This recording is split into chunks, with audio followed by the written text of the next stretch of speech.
O índice divulgado na manhã de hoje pelo IBGE aponta uma inflação que expande o centro da meta e chega a 4,52%.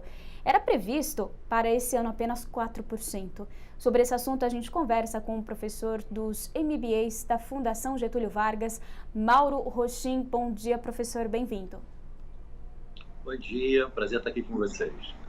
Bom, professor, como dissemos, a inflação oficial do Brasil encerrou 2020 em 4,52%, pressionado principalmente pelo preço dos alimentos. O que esse número nos diz sobre a economia brasileira e o poder de compra da população, professor?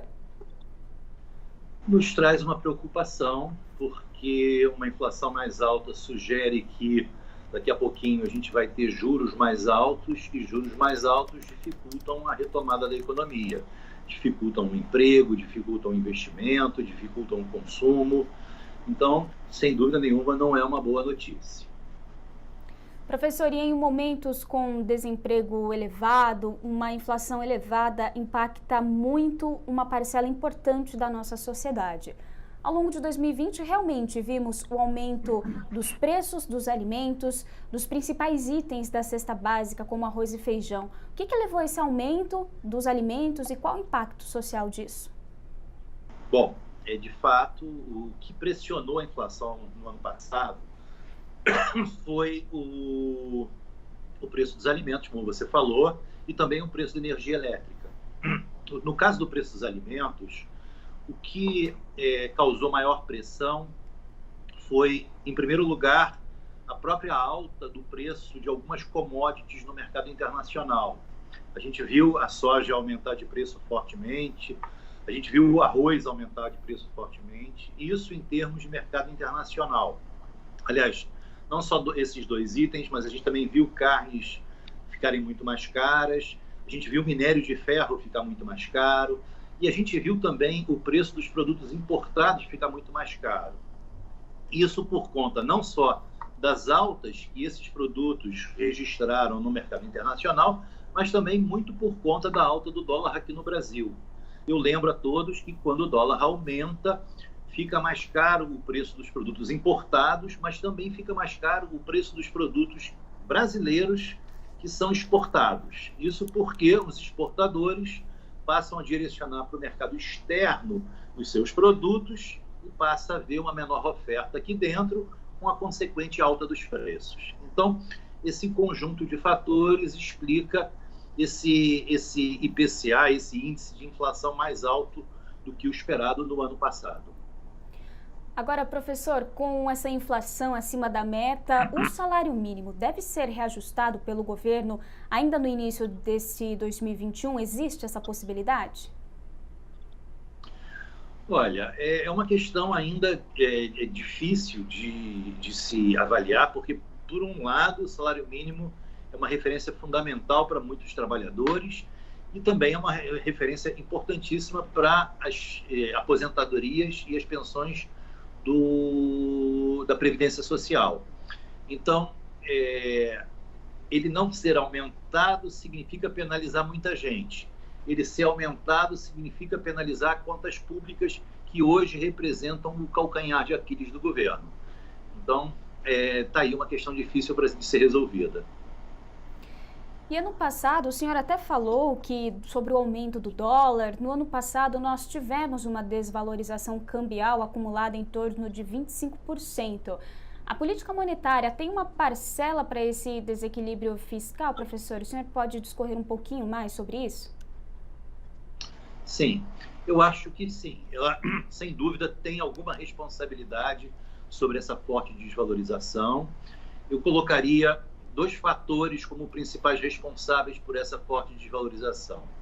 Em primeiro lugar, acho eu que é a questão fiscal. É o fato do governo brasileiro estar extremamente endividado e ter feito, no ano passado, uma política fiscal extremamente expansionista, ou seja, de aumento de gastos. Isso se verificou por conta do auxílio emergencial de um lado e por conta da medida provisória 936 de outro lado. A medida provisória 936 é aquela que permite que as empresas reduzam salários e esses salários sejam compensados pelo governo. Então, acho que essas duas medidas, junto com outras também de ordem fiscal, explicam um salto muito grande no endividamento do governo. Isso gerou uma certa preocupação por parte dos compradores de títulos brasileiros.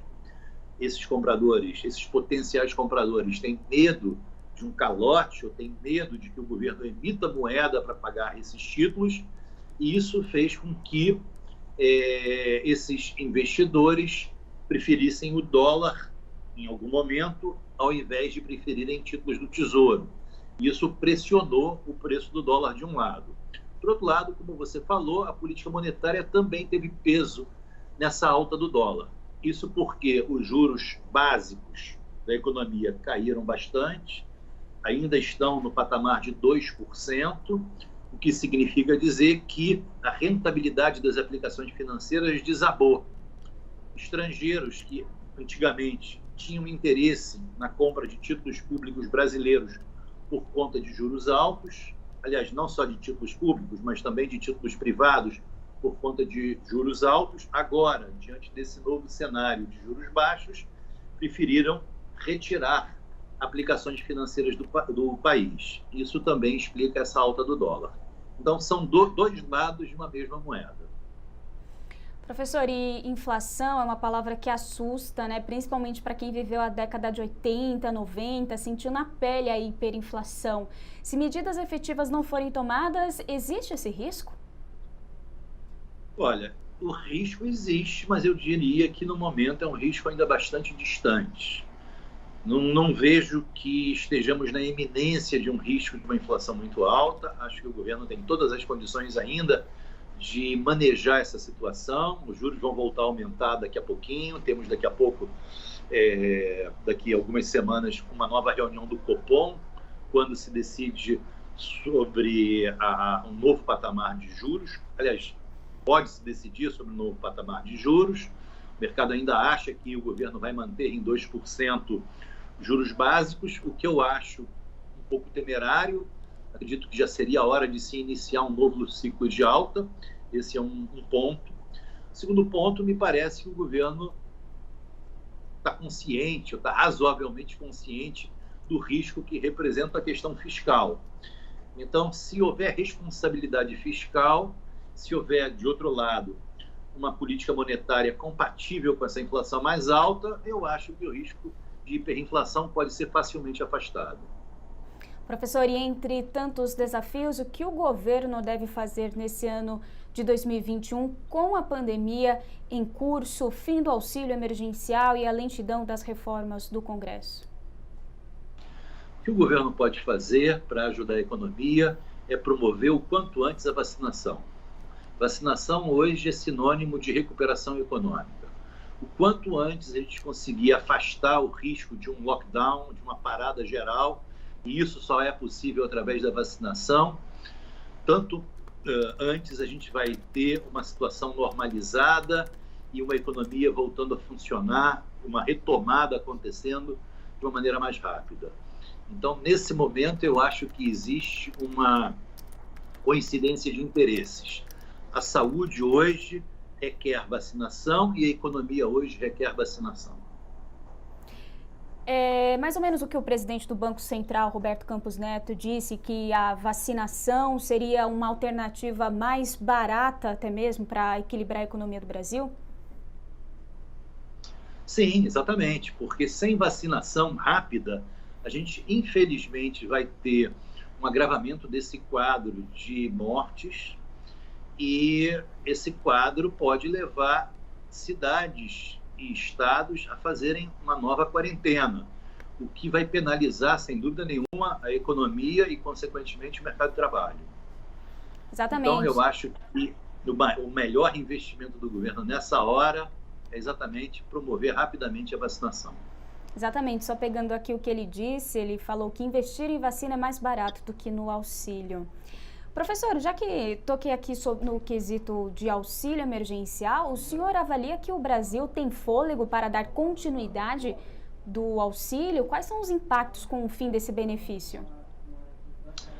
Olha, os impactos são muito ruins, porque isso, sem dúvida nenhuma, vai reduzir demais a renda de muitas famílias e isso vai ter impacto sobre o consumo, consequentemente sobre o investimento das empresas, o que, por sua vez, vai fazer com que o emprego se recupere mais rápido ou menos rapidamente.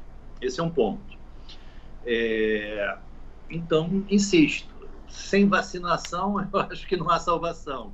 Agora, quanto à questão fiscal especificamente, eu já vinha dizendo há algum tempo que o governo deveria ter calibrado melhor o seu tiro de canhão.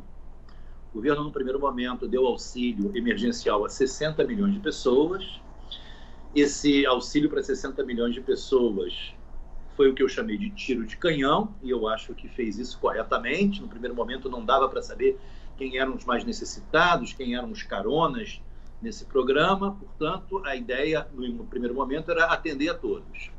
Mas à medida que o tempo passou e que a economia começou a se recuperar, a gente viu isso acontecer, principalmente no terceiro trimestre, o emprego se recuperou rapidamente, o que aconteceu é que, imagino eu, menos pessoas tenham tido necessidade de receber auxílio emergencial. Então, acho que o governo já deveria ter promovido uma calibragem melhor desse tiro de canhão. Deveria ter buscado identificar de uma maneira mais precisa aqueles mais necessitados, de maneira a fazer com que o foco do auxílio fosse mais preciso, que o gasto do governo não fosse tão grande e que, eventualmente, esse tiro, que já não seria de canhão, seria, então, de espingarda, poderia ser prorrogado por mais tempo. Então, a ideia seria essa. Em vez de atender a 60 milhões de pessoas, talvez atender a 30 milhões, o número aqui é só hipotético, mas atender a um número menor de pessoas por um tempo maior. Eu acho que essa seria a melhor solução. Não vi o governo fazendo isso. Nós conversamos com o professor dos MBAs da Fundação Getúlio Vargas, Mauro Rochin. Professor, muito obrigada. O prazer foi meu. Até.